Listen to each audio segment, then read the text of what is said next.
সংগ্রামী ভাই বন্ধুরা, আমরা বিগত সময়ে দেখেছি সাংবাদিক বন্ধুরা তাদের কথা বলার অধিকারটুকু দেয় নাই।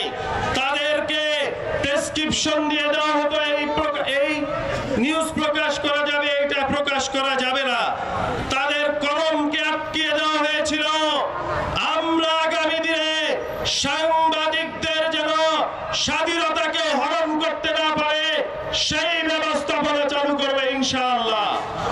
এবং সাংবাদিক বন্ধুরা রাত 2টার সময় কোথাও ঘর পুড়ে গেলে সাংবাদিক বন্ধুরা যায়, কেউ একটা অ্যাক্সিডেন্ট হলে সাংবাদিক বন্ধুরা যায়।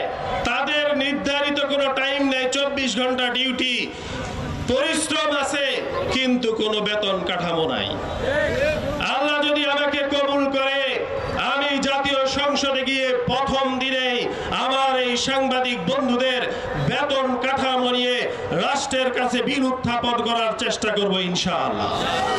সংগ্রামী ভাই বন্ধুরা, আজকে আমরা এখানে যখন কথা বলছি, ঠিক সেই সময় আমাদের বাংলাদেশের একজন প্রিয় নেত্রী, দীর্ঘ আন্দোলন সংগ্রামে যিনি বাংলাদেশের মানুষের ঐক্যের প্রতীক হয়ে ভূমিকা পালন করেছেন, পরপর 3 বারের নির্বাচিত প্রধানমন্ত্রী বেগম খালেদা জিয়া আজ চরম অসুস্থ।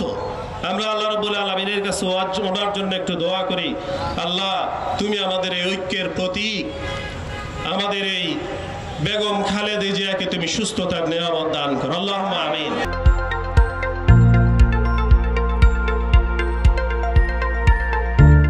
দিনাজপুর টিভি মানুষের জীবনের কথা বলে।